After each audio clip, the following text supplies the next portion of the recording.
এই যে মিষ্টি মুখের মেয়ে মানুষটা দেখছেন, দেখতে যতই সুন্দর আর নিষ্পাপ লাগুক না কেন, আসলে এটা একটা ভয়ঙ্কর সমুদ্রের দানব। এই জলপরী মানুষ খায়, আর মানুষকে ধরার জন্য সে একটা বিশেষ কৌশল ব্যবহার করে। তার গলায় একটা ছিদ্র আছে, যেখান থেকে সে এমন এক মায়াবী আওয়াজ বের করে যে মানুষ তার মন্ত্রমুগ্ধ হয়ে নিজেই তার খাবারে পরিণত হয়।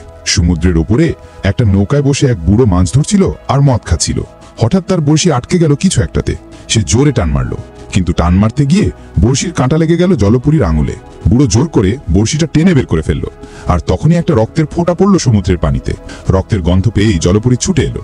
সে পানির তলায় ভালো করে দিক ঠিক করে নিল, তারপর লেজ ঝাপটিয়ে দ্রুত সেই বুড়োর দিকে এগিয়ে যেতে লাগলো। হঠাৎ একটা অদ্ভুত শব্দ ভেসে এলো। বুড়ো ঘাড় ঘুরিয়ে দেখলো জলপরীকে। জলপরী তার গলার ছিদ্র দিয়ে মায়াবী আওয়াজ বের করতে শুরু করলো।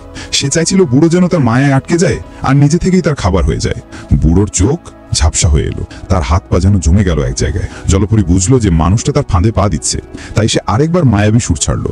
পরীক্ষা করার জন্য নিশ্চিত হলো যে বুড়ো পুরোপুরি তার নিয়ন্ত্রণে চলে এসেছে।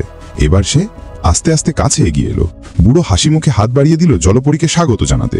কিন্তু ঠিক যেই মুহূর্তে বুড়ো জলপরীকে ধরলো, সাথে সাথে নৌকায় রাখা একটা লাঠি তুলে নিয়ে জলপরীর মাথায় সজোরে মারল।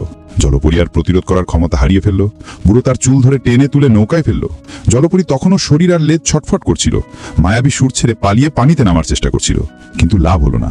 বুড়ো আরেকবার লাঠি দিয়ে মাথায় আঘাত করলো। জলপরীর সাথে সাথে মারা গেল। দৃশ্য বদলে গেল। দেখা গেল জলপরীকে বুড়ো রান্না করে ফেলেছে। সুন্দর একটা লাল ঝোল দিয়ে মাছের মতো রান্না করা হয়েছে। বুড়ো খুব উৎসাহ নিয়ে খাওয়া শুরু করতে যাচ্ছিল। তারপর সে একটা রেডিও তুলে নিল আর কানে লাগিয়ে নিল শ্রবণ যন্ত্র। জলপরী কখনোই জানতে পারেনি যে বুড়ো আসলে ছিল সম্পূর্ণ বধির।